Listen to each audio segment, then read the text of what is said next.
Thursday afternoon, chaos erupted. Employees left in the dark about reports of an attacker we now know is Alton Nolan. Just kind of start from the beginning. Police today told media what happened seconds after HR fired him. Human Resources is a separate location just on the property. He drove from there to the entrance of the business. That's when he walked inside and met his victims. It appears they were just in his way as he came in. Colleen Hufford and Tracy Johnson were both in the office Nolan went into. He did kill Colleen and did sever her head. Tracy Johnson was also stabbed. Can't really say for sure what he was trying to do at that point, but he obviously was trying to kill her too. All right, folks, there you go. The story from last week, the beheading by an Islamic convert who had served time in prison. Joining us now, Roger Simon, co-founder and CEO emeritus of PJ Media and award-winning novelist. And Roger, welcome back. You wrote a great piece about our prisons and asking the question, have they become jihad factories? And there are so many instances and have been so many discoveries of radical imams preaching this kind of thing and converting prisoners to radical Islam, yet we don't seem to be doing anything about it. No, we don't. And I think that's the big takeaway from this Alton Nolan case. And I mean, Nolan's clearly kind of a nutsy guy, a violent guy with a very violent past, but they gave him a justification within prison to be violent in a manner that's, you know, almost incomprehensible, lopping people's heads off. So what is really going on inside our prisons? I did a little research propelled by this case. One of the things I came up with, there's a big study done around 2004 in New York State prisons, in which it said that there were now 350,000 Islamic converts within our prison walls in New York State alone. And that 80% of the people who, quote, find faith inside prison go to Islam. Now, something is seriously wrong here. And we are literally creating jihadis in the walls of our prisons. Now, how we stop that is not going to be easy, but we better start. Well, there are going to be a lot of Alton Nolans running around. There probably already are. Yeah, well, there's another guy. I don't know if this guy ever went to prison or not, but just so you know, he was arrested in Ferguson during the protests the other night, last night, and his name is Umar Lee. And he's a Muslim radical. And back in 2010, he wrote, "I could cut your neck with the sword of Islam and watch you squeal like a," then he uses the B word, "like Daniel Pearl." So this beheading thing is the weapon of choice, it appears. But yeah, I mean, we have to examine who exactly is in charge of selecting the imams to go into prisons. And we have had, especially you referred to New York. I recall years ago in New York State, there was also a report about the radical nature of at least one imam in particular and what he was preaching inside that prison. Oh, yeah, there was. But I mean, the real thing is, I think every one of them has to be completely vetted. I mean, absolutely. I mean, the problem is there aren't very many Dr. Zuhdi Jassers out there in the Islamic world now. Yep. I mean, it's so polarized and strange. Maybe it always was. We just didn't know it.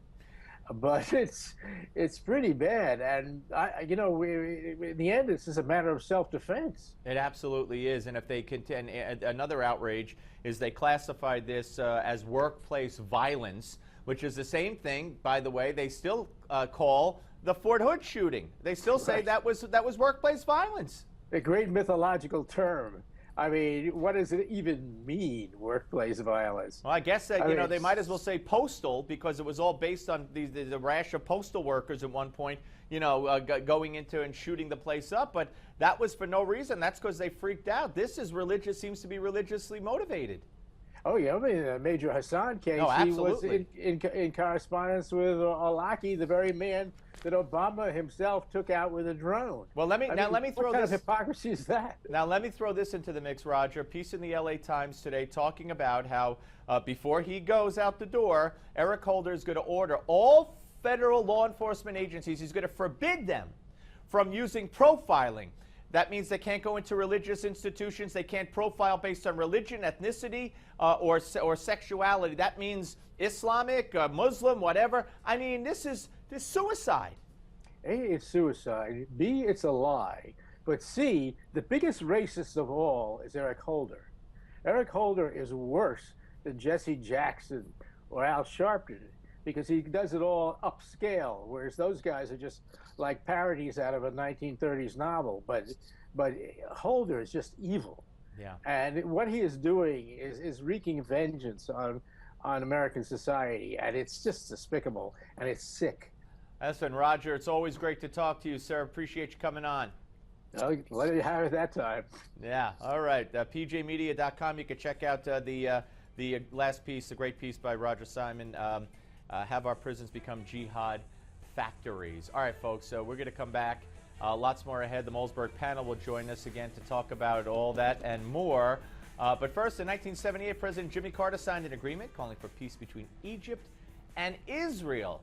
And almost 40 years later, real peace, of course, is not only out of reach. Who knows if it's ever going to occur? I doubt it. Benjamin Netanyahu spoke at the United Nations earlier today and laid it out and told it like it is.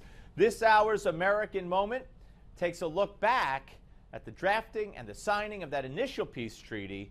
And of course, they are known as the Camp David Peace Accords.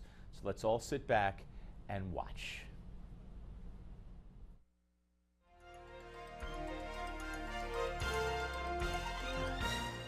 It's a region of the world that has known little peace since the beginnings of recorded history. But in September of 1978, President Sadat of Egypt, Prime Minister Begin of Israel, and President Carter of the United States set out to change that. Initiated by the Egyptian leader's proclamation that he would be willing to travel anywhere, even Jerusalem, to seek peace, President Carter persuaded the two former enemies to meet with him at Camp David to seek a lasting peace.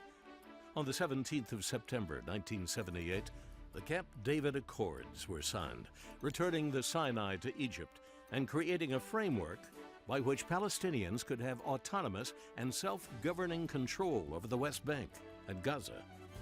During the announcement, President Carter was clear more work needed to be done.